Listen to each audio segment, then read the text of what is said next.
Okay. So I see that my video has been spotlighted. You can see that I'm somewhere in Italy. I don't know where, because it's Zoom who furnished this background without my asking. I'm David Vanderburgh. I'm presiding these next two sessions. I thank the organizers for what's so far been very interesting. I haven't been able to attend everything because I was teaching this morning and I was in other meetings over the midday. So I've listened to part of the discussions and part of the papers. I think a lot of things have already been raised that are of great interest, and so I do congratulate the organizers. I enjoyed the comment of Patrick Lynch, who said, I think it was he who said, it's easier to throw a stone than to say your name. But on internet, it's easier to say your name than to throw a stone. So I'm just going to say my name, David Vanderburgh. I teach theory and history at the University of Louvain since 1995. So I'm celebrating my 25 years of teaching and research. In research, I work on architectural competitions and on architectural representation, theories of representation, and things like that. So these papers that will be presented in the next couple sessions are of great interest to me, and I really enjoyed reading them. And I have to say that I'm really sorry that Elke Couchez will not be able to present, because she was going to talk about ILAUD, which is sort of a small monument in my personal landscape, because I was there as a student and then as a teacher in the 1980s and early 1990s. And it was a very important thing for a lot of architecture students throughout the 70s, 80s, and 90s. But in the publication, I'm assuming that you will be able to have access to her paper, and I definitely recommend reading that paper. Okay, so without further ado, I'd like to introduce Pauline Lefebvre. Is a researcher funded by the National Research Fund of Belgium. She works at the Free University of Belgium, and her PhD was about recent encounters between architecture and the pragmatist tradition in philosophy. I happen to know her well because I read her doctorate, which was very good. And her current research aims at understanding architects' engagements in the course of the design process, in particular by the method of immersive field work within architectural firms. And that's something that will be important in the paper that she's going to present, which is about forms of practice, and particularly discursive practice, because here we're talking about tools. This is something in these sessions that will be important.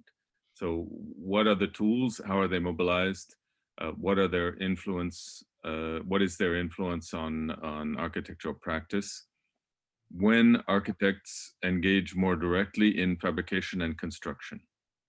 And so I invite Pauline to take control of the screen and to present her paper. Pauline? Yes. Hi. Does this work? It's working, yes. I always do is, doesn't look like I can do this. Ah, yes. All right. So it's working. You hear me? Wow, so strange. Thank you so much to the organizers to accept my paper, and because I'm very grateful to be here. and to have a chance to share my research. I kind of hope that my talk won't be too much of an outsider among the presentations that we had the chance to hear so far. It has indeed very little to do with history, but it has everything to do with architectural practice and to the formation of a discourse. My question in this paper is, how do architects position themselves and their practice, and with what tools? So what you see here on the screen, I have a lot of things written on my screen from Zoom, but I guess it's okay. No. Pauline, you're doing fine. It's only that we don't really see the full screen. We still see the borders of your program. See. So you just see the around. It's not. Yeah, but it is okay if you don't mind. Yeah, I never do with the. Try mode plein écran. Yeah, plein écran, exactly. You see, here. Okay, sorry. I always do the Apple L thing. Is this working? Not really. It's not happening yet. No. Well, if it's for me, it's fine if you see the contours. Yeah. It's like taking off. All right, but you see the it's image. Okay, don't worry. Don't worry. Yeah, we'll see the image clear, loud and clear. So okay. Yeah, just go ahead. So what you see here on this photo, which you see is the conference room of the Brooklyn-based architecture firm in which I spent 8 months in the context of my present research, conducting participative observations. My aim in this firm was to describe architecture in the making instead of studying the architect's production once built and or published. So several studies have been published that are based on following the architects at work. I was definitely not the first. 3 of them I want to show very briefly because they are of particular interest for me here, as they display variations with regard to the role that they grant to the architect's discourse. In 2009, Albena Janeva and Sophie Udar, they both published the results of their ethnographic studies, respectively for Janeva at the OMA in Rotterdam, and for Sophie Udar at Kengo Kuma's firm in Tokyo. And in 2016, a few years later, Christophe Camus, a French sociologist, published also the results of his immersion within a firm, a French architecture firm, which remains anonymous in the book. Both Janeva and Udar are very explicit about how adopting what they call a pragmatist approach required to exclude the architect's theories from their scope. So Janeva writes, for instance, that I assume, and I quote her, I assume there is much more logic in each piece of work executed by the architects than in the totality of their behavior or design philosophy. And in the same vein, Udar also focuses on, quote, ways of making that often have nothing special, that are considered daily and trivial by the architects themselves. And she believes that she gained a lot at ignoring their published and built work. However, Sophie Udar maintains a closer connection than Janeva to the architect's discourse. Her book shows how the concepts that Kuma develops in his writings are practically made to happen in built form through series of unremarkable gestures. Our third author, Christophe Camus, acknowledges explicitly the relevance of Janeva's work, but he regrets the fact that her inquiry sets aside the architect's discourse. In his own fieldwork, Camus observed how busy the designers were with other activities than design, among which the communication of their work. So when I started doing my fieldwork, I also aimed at accessing a material that was different from what I could have gathered by analyzing the architect's production and what they had to say, write, or show about their work. My research investigates more particularly the forms that architects' political or social engagements take within their daily practice. Thus, besides the posture or values which they explicitly claim, whether with words or in built forms. However, this paper will show how these claims cannot be eclipsed altogether and rather need to be considered in all their articulations.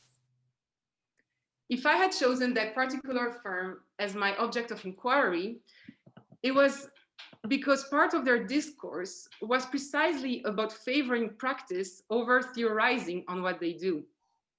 When I presented my work as a researcher to the founding partner, one of the partners, for instance, mentioned that if the firm was to make a monograph, it would definitely question the fact that books contain so much text. The firm engages in making and craftsmanship. They develop an experimental approach based on prototyping at scale 1:1, and the business model of the firm even includes a fabrication department that allows them to take some of their projects all the way to construction. They relate this experimental and hands-on approach to their refusal to establish an agenda for their work, as well as their rejection of writing as a medium. However, once in the firm, it was impossible for me to ignore the amount of time the architects were actually spending on discussing and defining what they were doing and how to communicate about it. At the moment of my observation, the firm was renewing their website as well as the visual identity. And in that context, they also wanted to revise the few texts they had about their work.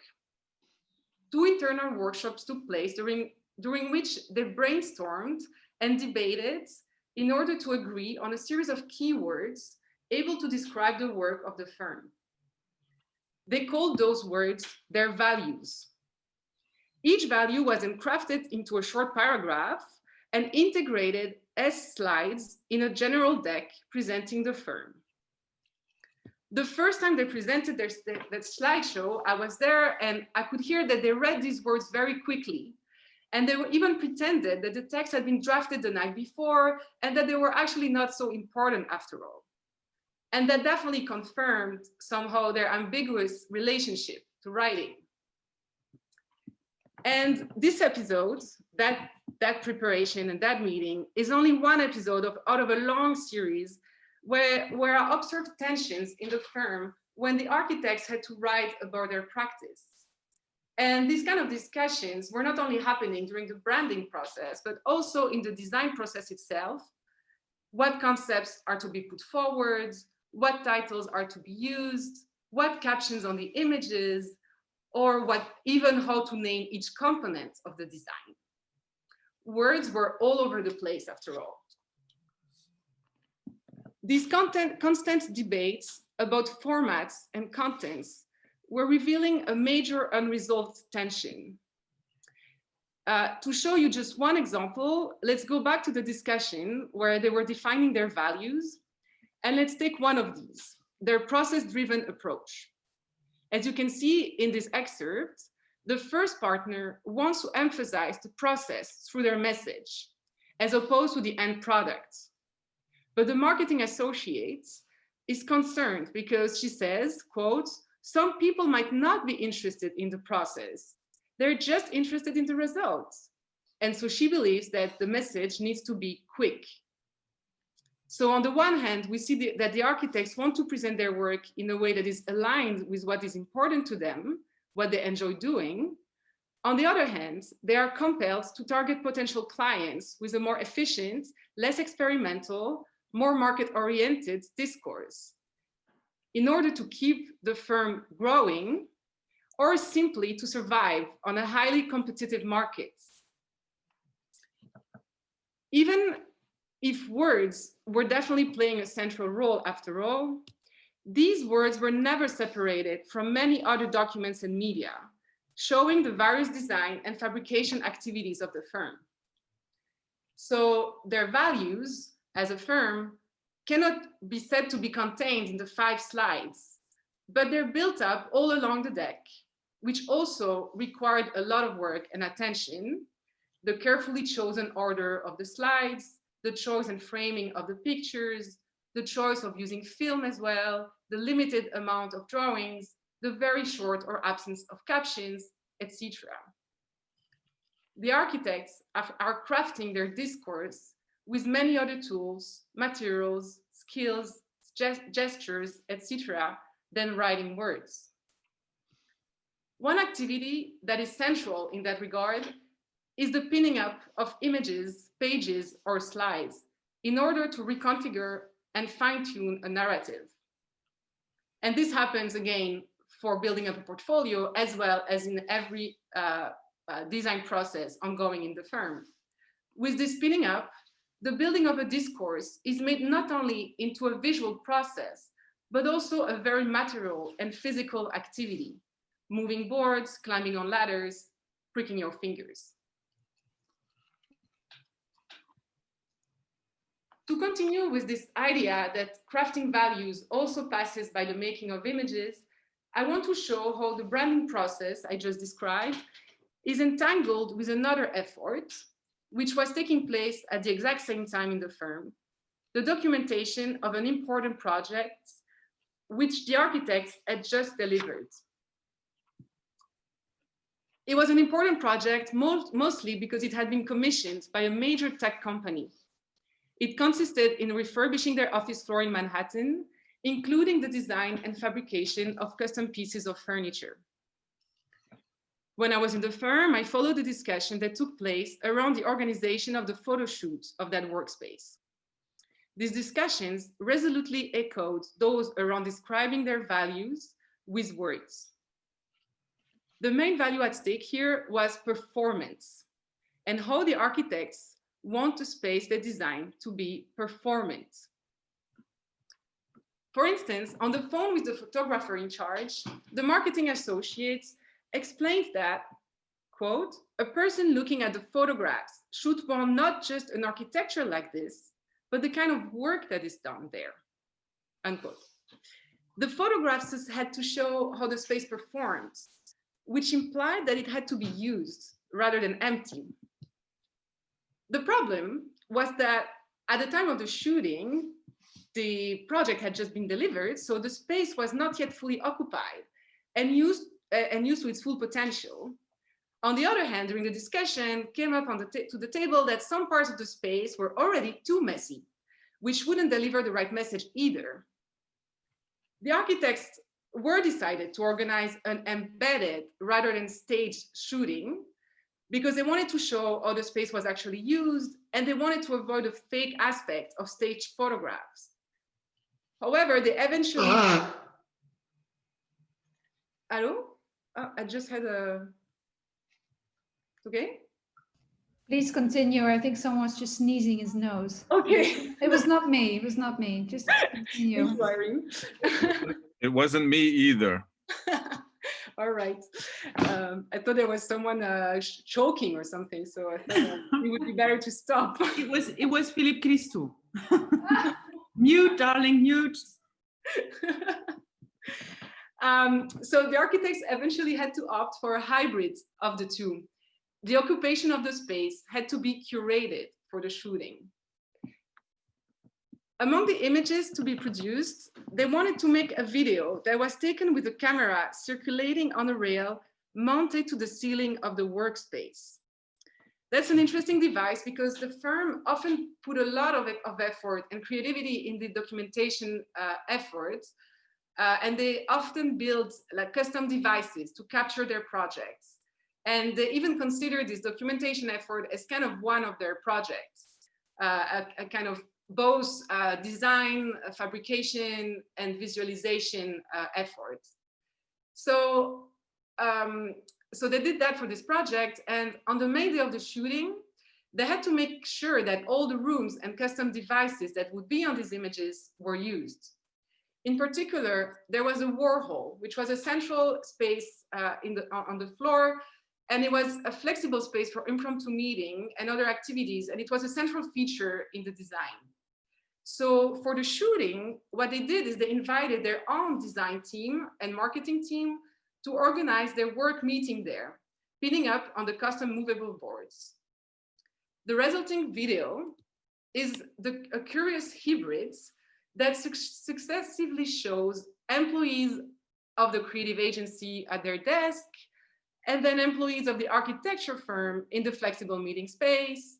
Again, architects using a custom-made meeting pod, and then the employees of the tech office enjoying a beer on Friday's happy hour. This hybrid solution was opportune for the architects on at least 3 different fronts. First, as I said, it was a solution to document the project fully used, despite the fact that it was not so in reality. Secondly, it was an occasion for some employees of the architecture firm, me included actually, to visit the projects, turning the operation into a moment of team building. And finally, it was a way for the architects to experience by themselves and thereby evaluate how performance was that space they had designed. Because they were having their own meetings there, they could appreciate how efficient the space was for them. This episode shows how performance as a value is all at once to be communicated, to be evaluated, and to be enacted. So what do all these scenes tell us about the architect's values? Along these 2 episodes, I tried to show how the architects attempt to put words on their value. Then I also showed how these words can hardly be separated from the building of a sequence of images into a narrative. And finally, I showed how this construction already starts when decisions are made about how to document the project. And this both in terms of the images to be produced, but also in terms of the way they can be produced. What struck me during these observations is how what the architects call their values appear less as overarching moral imperatives than as provisional description of what they care for. We have at least 3 different time frames entangled here. First, the architects are establishing what is important for them in their work. At the same time, they're evaluating what they have been doing. And third, they're also devising their communication strategy to target future commission that hopefully will fit with what they want to do. This brings me to conclude that values are not prior nor external to the architect's practice and production, but are rather themselves in the making through these very concrete things and processes. Values could be used as synonyms of intentions and aspirations, and when they are considered prior. They precede and they serve as guidelines during the design process, and only a posteriori they can be used as criteria to evaluate the work. Does the work realize the intentions? However, my observations make it impossible to decide once and for all whether the values are illustrated by the projects the architects made, which means they preceded, or whether they summarized after the fact how the projects were made. In reality, values are all at once what the architects care for, but also what they do to achieve or sustain what they care for, as well as the evaluation of their undertakings. And such a definition interestingly echoes the one given by the pragmatist philosopher John Dewey in his theory of valuation of 1939. Dewey shows how valuation, a term that he favors over value, is an active worldly process. When one values something, he or she actively takes care of it. Moreover, any valuation can itself be evaluated, both in terms of its means and its ends. In a pragmatist perspective, values are not personal preferences, nor are they to be considered as abstract imperatives. Dewey writes that since values are activities which take place in the world and which have effects in the world, they are observable in themselves and in connection with their observed effects. Values are not merely made of ideas, words, or even attitudes, even less of abstract ideals. The scenes depicted in this paper showed how material the establishment of a discourse actually is. Conducting research within architecture firms doesn't allow for any strict a priori distinction between the material and the discursive. And in that, I want to follow the philosopher of science, Karen Barra, who usually explains how we need to go beyond, we need to go beyond the conclusion that writing and talking are material practices. Instead, we need to account for an intimate relationship between concepts and materiality, between meaning and matter, or in our case, between values and architectural production. Barra would say that they both emerge in intra-action, a concept that she pins. Theories are part of the world to which they apply instead of external to it in a representational manner. And such a view binds together the opposite ideas that the projects are the representations of the values and that the values are the mere descriptions of the projects. Observing the architects at work, one notices how values manifest themselves in practice, how they exist in the architect's decisions and acts on a daily basis. And here for this essay, I chose to focus on the documentation and communication process. I even avoided design or design forms and spaces, as you could see. But of course, the same can be done with their design activity, tracing how their values manifest themselves in their work. For instance, here on the slide, you can see a scene where a piece of furniture is live tested with prototypes rather than imagined and drawn on the screen or paper in the studio, which the architects would definitely relate to their to performance as a value. But this is for another 15 or more minutes talk. So to conclude, I just want to repeat once more my points, which is that values are not what explains architects' works, nor what should be deciphered in their build production, but what needs to be explained, thanks to the meticulous depiction of what architects do. Thank you. Okay, thank you very much, Pauline.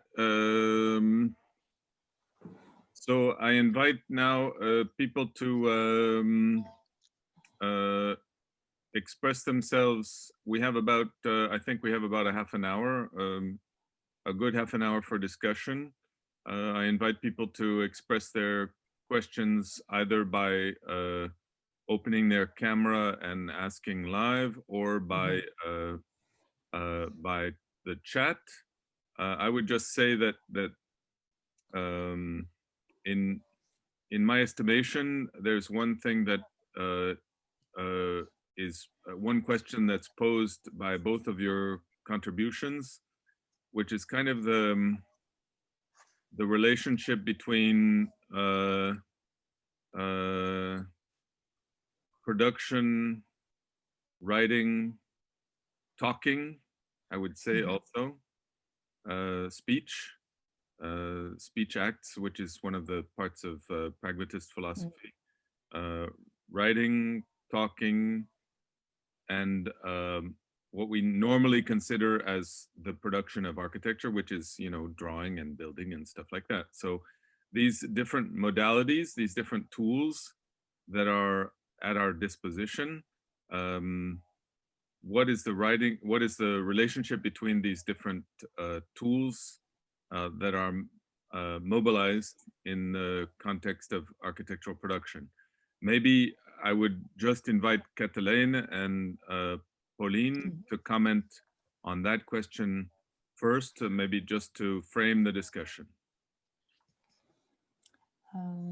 Yes, should I start? So I think in what I want to make clear is that in the office of OME, that the thinking of architecture is actually so important to propel architectural design, and can even be done ahead of the projects and making the chance bigger that you get the commission. But they realize also that usual project doesn't allow you to take the time to think. So they developed a model where you can think and, for example, become an expert on a certain region in, let's say, the East before you get the commissions. So once you have in one model, you can actually think about this region and become a kind of expert. You can then try to get your commissions by showing you did already the thinking on the project. So for me, it's really crafting this space and the time to think, propelling the design. Okay, Pauline? Yeah, so I think it's interesting that our two presentations are no kind of in a face-to-face situation, because we're only two and not three. Because it's in the case that I'm presenting here, this New York-based firm, and I say that very quickly in the essay, that like the thing that I was interested in, they kind of had an anti-theory / anti-intellectual discourse. Like they were presenting themselves as like not interested in this. And I was interested in that because also in my PhD, I had studied the whole like post-critical scene and the whole anti-intellectual atmosphere, mostly in the US. So then I was going to New York, and I was going in this firm that was kind of, we're experimental, we're hands-on, we're in making, we don't want to think too much, etc. So it was kind of, that was kind of their say. And then the contrast with what they actually need to struggle with in their practice, where indeed they have to work with words, because that's kind of part of the architect's practice. And this I already know from experiencing work as an architect, where you always have to both present your practice, but also describe your projects in the competition. And so words are something that is very well shared also when you work for instance, a public, like, I don't know, clients that are not that aware of architecture. They might even not be able to read the documents as you wish them to read them. So writing is kind of this shared medium also that like can pass on. So writing or talking, presenting also, like, so that was what kind of struck me. And it wasn't at all my aim to study that there, but then it was kind of so obvious that it was one of the interesting things. So voilà. Okay, let's open the floor to other questions. If there are other people who would like to pose a question, either by the chat or opening their camera and their microphone.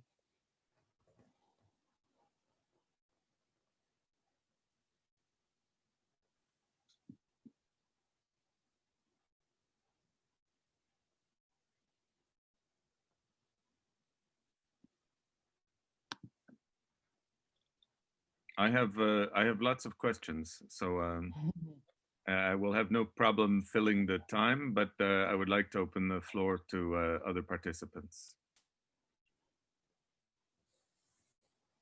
Well, maybe I have a question for both of you as well, and then it's more that something that's a bit unclear for me, or that I would love you to reflect on a little bit more, and that's this idea that was put forward in the last quote you showed, Pauline, which is about this idea of writing and talking as not being a material practice somehow, but yes, it is. Can you maybe elaborate on that more? And I'm reflecting on it also in the light of the last presentations that we saw by practicing architects, and how they, little magazines, but also in their presentations here today, because it's interesting to look at them as well, not only at what they say, but how they see it.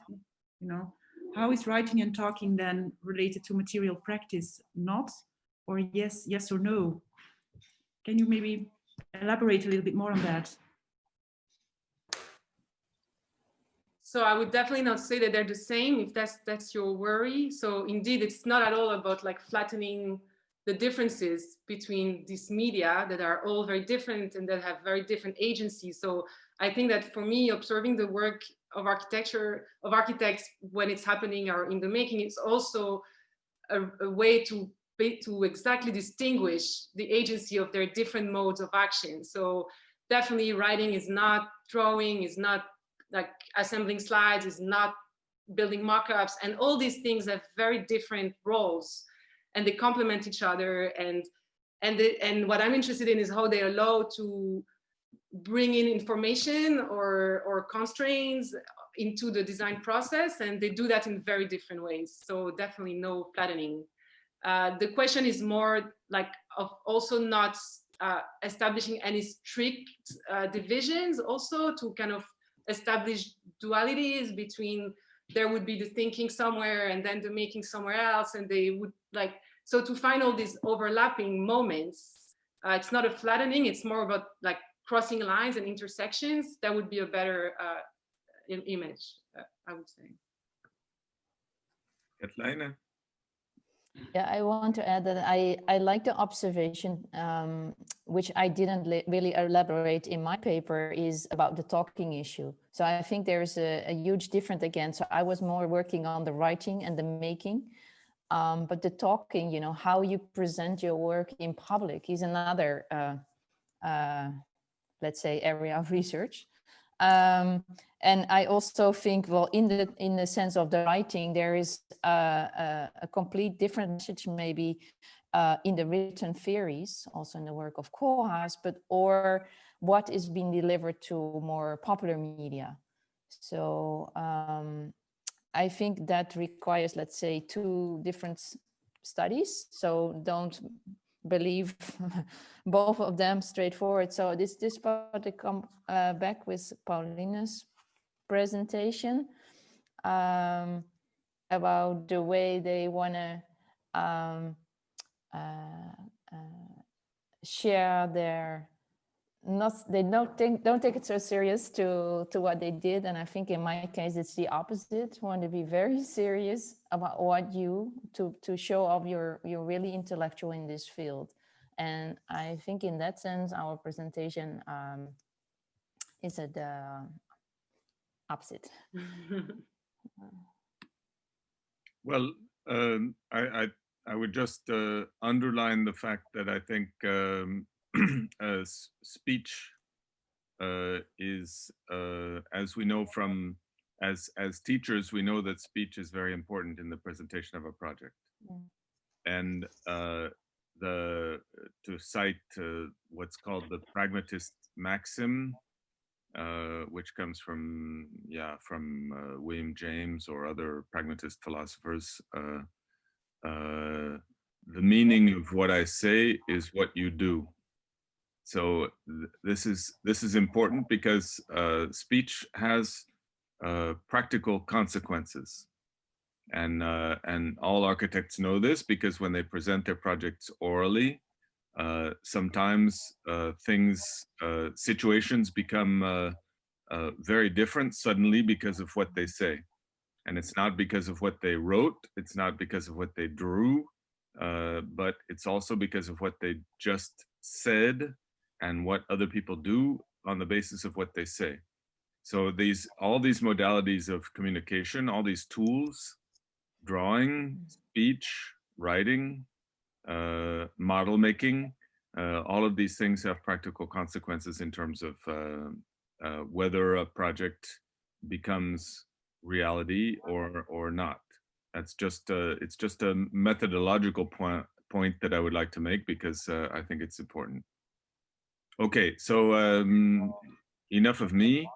Let's see what somebody else has in terms of questions. I see somebody putting her camera on. Sophie de Cagny. Yes, thank you for your interesting talks. I would like to ask a question that is closely related to what David just said about the speech. But my question goes more towards the bigger social, political environment in which you talk, and about the position of the architect. Because what you say and how it is framed, and I think somebody like Koolhaas is very much aware of this, also has an impact on who the public, not only possible commissioners, but also general public, looks at you as a person, as an intellectual, as a designer, but also towards the architect as a profession in general. And my question is if you would see this changing in the work of OMA. Do they play with it? Is there also a possible embracing of a neoliberal political atmosphere or not? And I think it would be interesting to look at speech during different decades and how also the political and social environment changes.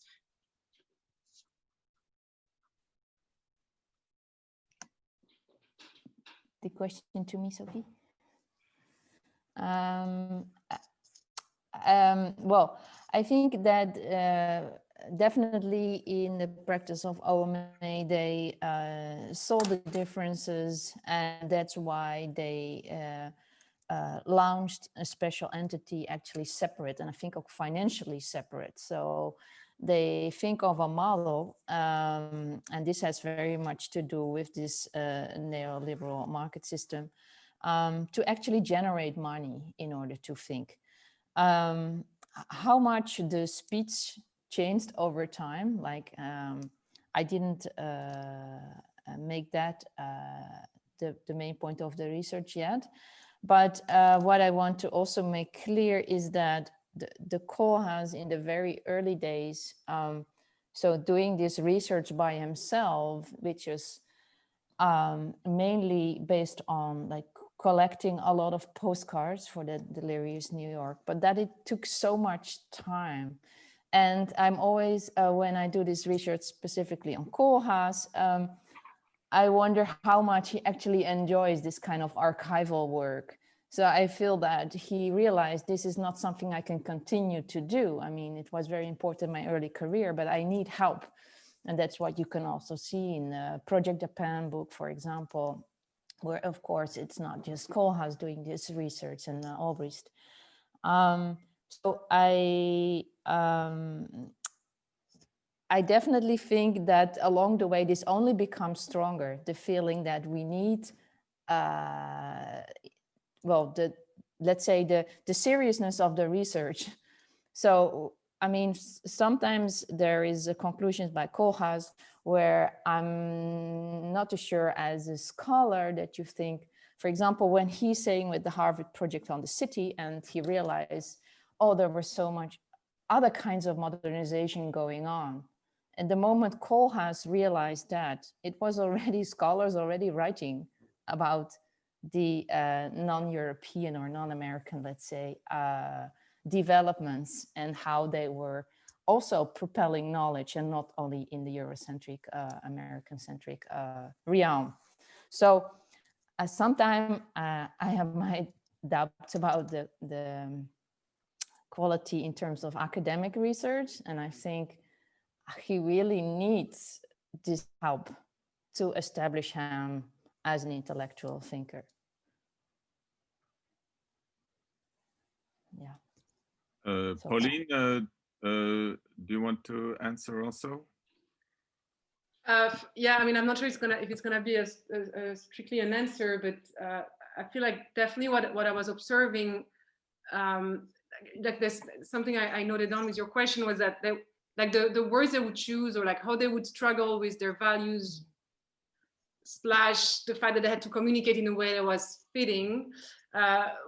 They had also different audiences. So it's not the same, of course, if you present to other architects or if you present to a developer. And so the question of being quick, basically, that I presented was they had a trauma with a meeting with a developer where they were like developing their enthusiastically their approach, and then the developer just like spaced out and like left the conversation. And so after that, they were like, okay, if we want to continue working, and in New York, the problem is like most of the work is privately commissioned. So you kind of need to enter this marketing, branding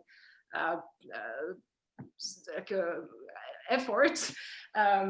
And so, yeah, they were really kind of, so the discourse changes, of course, with whom you're talking. So that's one point I wanted to make. And I think one crucial point was the question also of the firm growing. And so that's also maybe relates to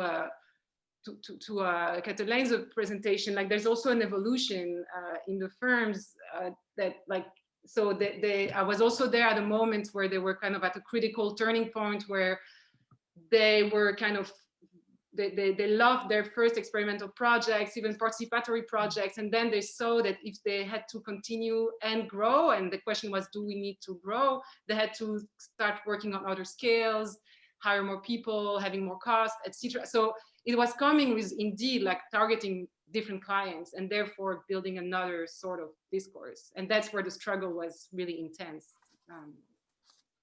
Well, is this about the old debate between sort of noble and elementary work.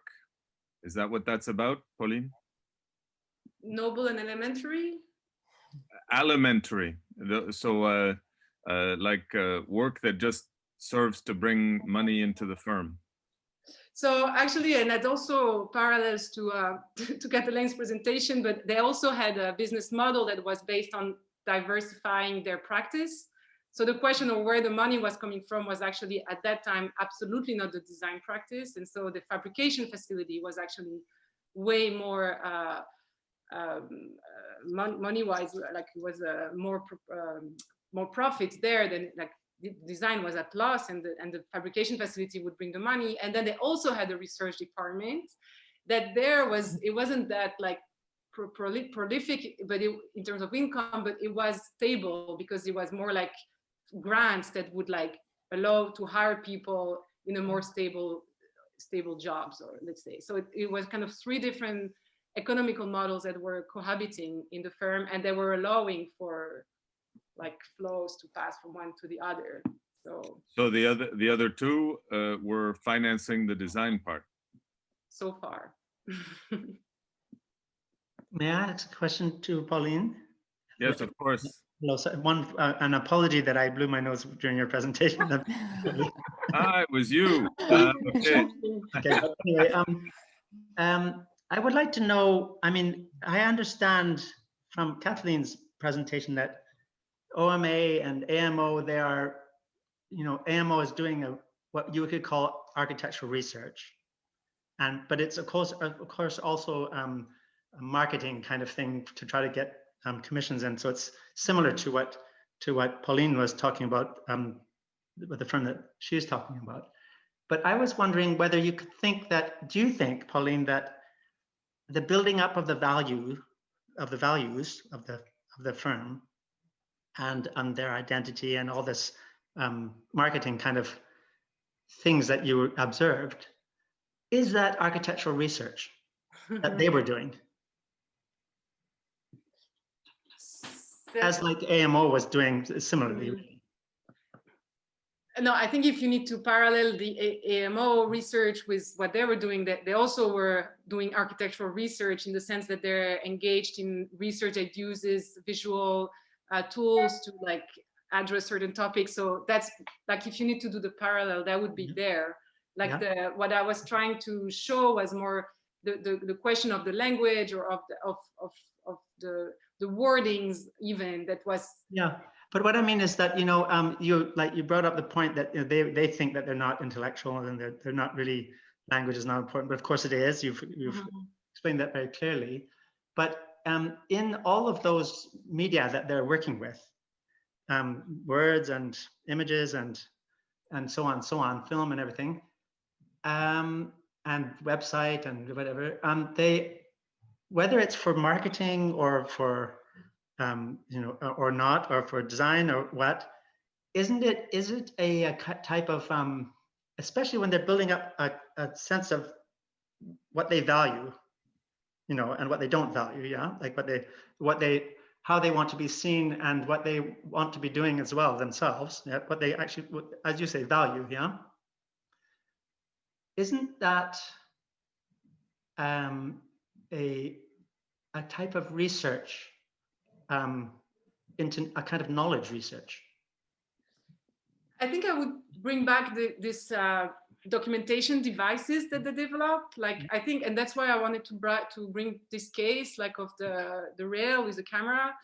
I feel like in this specific instance, there's something that like kind of, it's a research, it's both spatial, because there's a question of how to show the space in movement. There's the question of how to build this device to like hang the camera, or even like sometimes they build a whole scaffolding to make this image as possible, and also to then kind of create a certain perspective on their design, which is their own way of what they want. Like make a drawing. Yeah. So this is, I think, definitely research, and it is also communicating what they care for by doing what they care for, which is both visual and material And so in these instances, I think there's really something that crystallizes their research I think in what you want to. Yes, and isn't that quite similar to traditionally an architect sitting with tracing paper and trying to find a form, but they're searching for a form within the parameters of the project and the brief and whatever else, and the context and whatever. And that's, I think that's architectural research. Yeah, that drawing action. But this, what you're talking about, is I think something very similar. Although it's a bit more market driven but that's anyway part of the scene that they're in. Yeah, and we cannot forget about it either. Yeah. And it's also my purpose, and I realize that I'm bringing here like kind of architects' questions that are kind of rarely addressed, like indeed the question of like how to market your work, and it's something kind of usually put aside, but it definitely in these sometimes there is invention also, and I know that you're asking. I wish I could have shown more of this documentation devices and inventions that they propose, because I think there's really something that but I mean, even like when you an architect does a project and then they have to, as you said, present it, or they have to write for the planners, they have to write a whole essay about all the aspects of it and so on, and have to put it all into words. And even when they're in the design process amongst the team, they have to come up with words or titles or something that go together with the drawings that give a sense of concept or idea, what they're doing and what they're not doing. Yeah, exactly. The words and images are always somehow tied together inevitably, isn't it? Totally. In the drawing, that when you're sketching and mostly if you're collaborating, the wording on the drawing is like of crucial importance. Yeah. And I follow the design process where they were constantly debating like the piece of furniture they were both designing and building. They were like, they couldn't agree on the words to call them, but then it was creating a lot of mess. Like if you don't understand each other. So it was definitely part of the focus. Yeah, I think that's a kind of a searching process that what I would call research. Yeah. Okay, if we can go to a next question. There's a question from Wilfried Wang. Sorry. Is everything that is built a part of architectural culture? For both of you. Is everything that is built a part of architectural culture? This is a big question. Yeah, good question, Wilfried. I would say definitely it's not only built work that's part of architecture culture. So I'm very much dealing with the architectural ideas prior to the design. And this involves an idea competition where there was never any intention of the building or the design to be built in real. I wouldn't be able to answer now just specifically for OMA because I'm not an OMA expert. But I don't think that's exactly the question. The question is more, is everything that is built part of architectural culture? That may not be quite your terrain of investigation, but it's an interesting question. Yeah, it is an interesting question, but a question that would require an entire conference. No, but I wouldn't venture in answering this. Can I answer it? I would say no, absolutely not, because lots of things are built not even by humans; they're built by geology or something, and that's not part of culture. Of human culture anyway. Yeah. So I would say no. All buildings are not architecture. That's what that's what the question is, really, isn't it? Are all buildings architecture? Well, that's one part of the question. Wilfried, maybe you can amplify. geology is not built. I mean, we can admit what animals and insects. Well, animals do, insects and so on, they build, yeah. Yeah, they build, but you mentioned geology, and I would exclude geology. Well, I don't know. Okay, but anyway, there's a kind of construction anyway. Unless you believe in God, and then yeah. Of course, then it's part of the question. Well, anyway, maybe geology was a stupid way of example, but your question really is: are all buildings architecture? Isn't it? Yeah. And so the question is: if everything is architecture, then the next question is: do we differentiate between those things that are built, or is everything equally valid? No, I would agree with you that it's not. That's what I know that's your. I'm just beginning to say, where do we begin to differentiate, if anything? And if we say, one building is as good as another, then again, and I know what you would bring then. What is knowledge? Yeah, what is knowledge in? Yeah.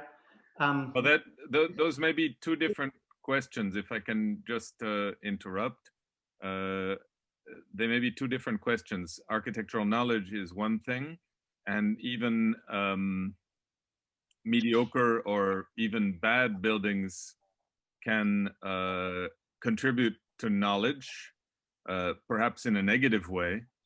I think also that architects have often been inspired by constructions of other animals, because we're animals too, and that kind of knowledge contributes to architectural culture.